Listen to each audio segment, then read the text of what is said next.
welcome back to Susan's Kitchen Corner, and on this episode I'm going to show you how to boil eggs. If you're wondering what that noise is, we're going to look down right here. Here they are, and they're boiling all right, and this is what you want to boil. We want a vigorous boil, and these are boiling for 10 minutes, and here's how my method goes. This is a large egg. This is about 2 inches in length and a half inch.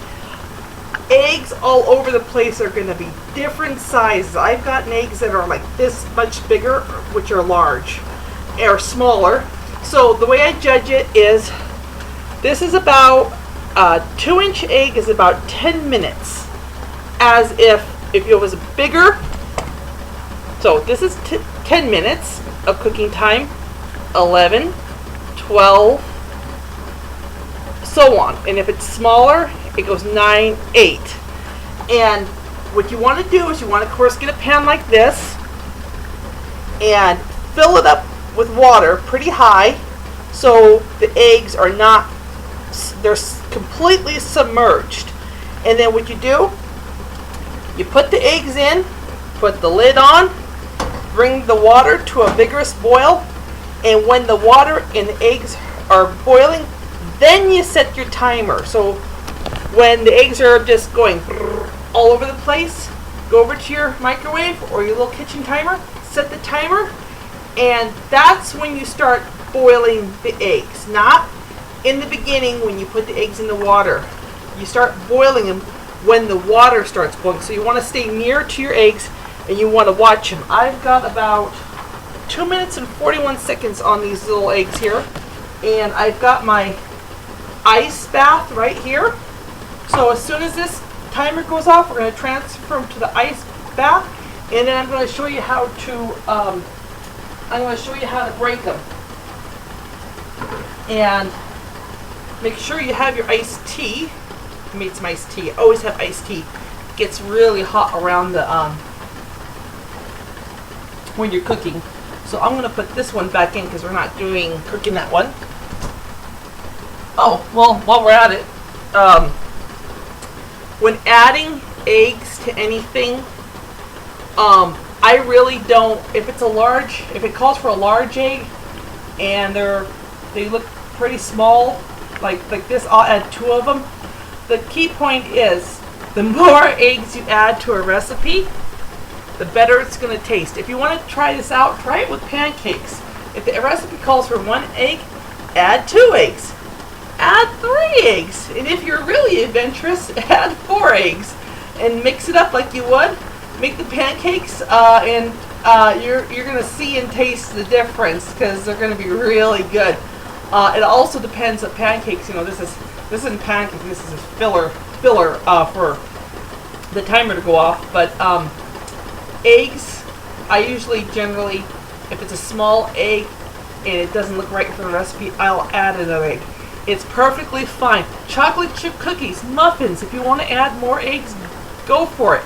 It's just you got to keep the batter inconsistent. You got to keep that batter in a consistent way. Yeah, because you don't want the batter too. If you add too much flour, then you're gonna get hard little cakes of chocolate chip cookies. If you add a little bit too much flour to the muffins, sometimes it depends on the recipe. Sometimes I've added too much flour and the muffins turn out fine. And so it really depends on the recipe.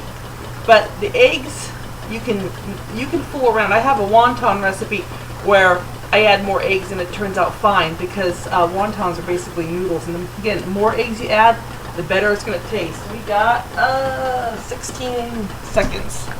So that is, put that back in the refrigerator. And let me get one of my handy dandy spoons. To me, this is invaluable. I love this thing. Okay, there's our timer. Turn this off. Scoop the eggs out.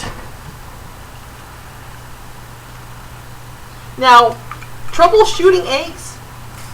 If your egg has a hairline crack, like this one did, sometimes I'll show the crack.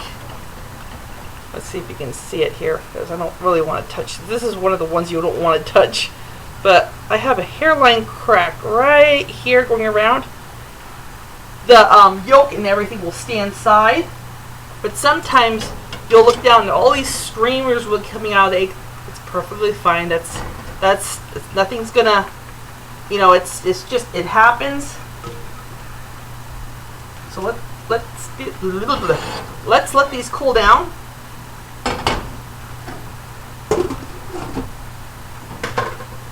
Now, for time's sake, we're gonna speed this up. So what I'm going to do is I'm going to bring the sink here. Fill that up with some water.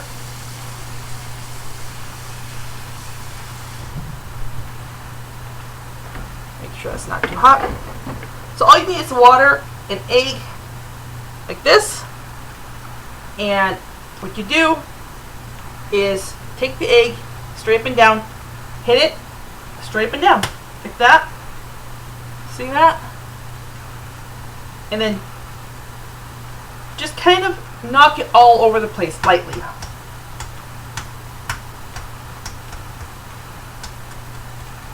Crunch it, basically.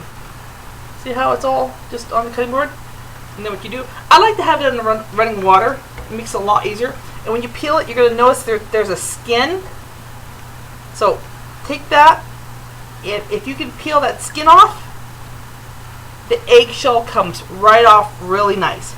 Now, there is times when, okay, see right there, it's a membrane.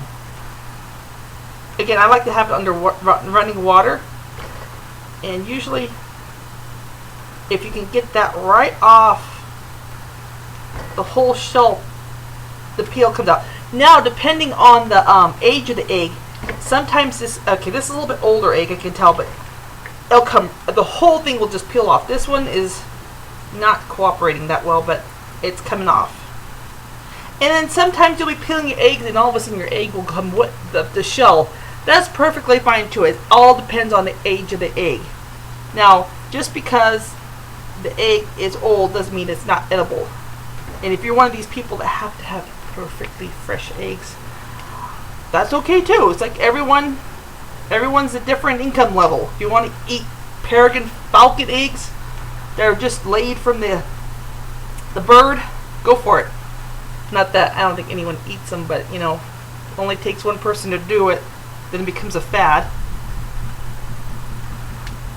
So this is the slow version of peeling eggs. Sorry, but we're doing it.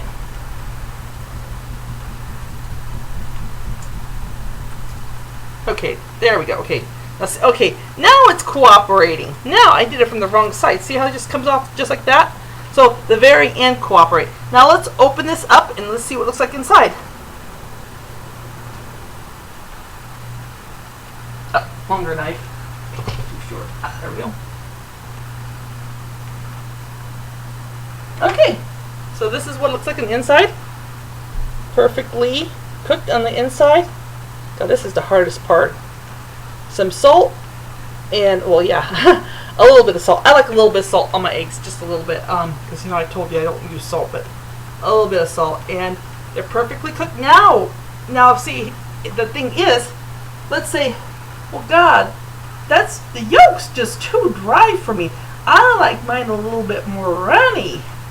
Okay, so now that you know this is cooked fully for 10 minutes, you can take the timer and say, okay, when it starts to boil, set it to 9 or 8 minutes. And then this size egg, you'll have a little bit more runny of a, you want to play with it, because the thing is, you want to find out where you like it at. So every time you boil your eggs, you're gonna know that this is perfectly cooked for you.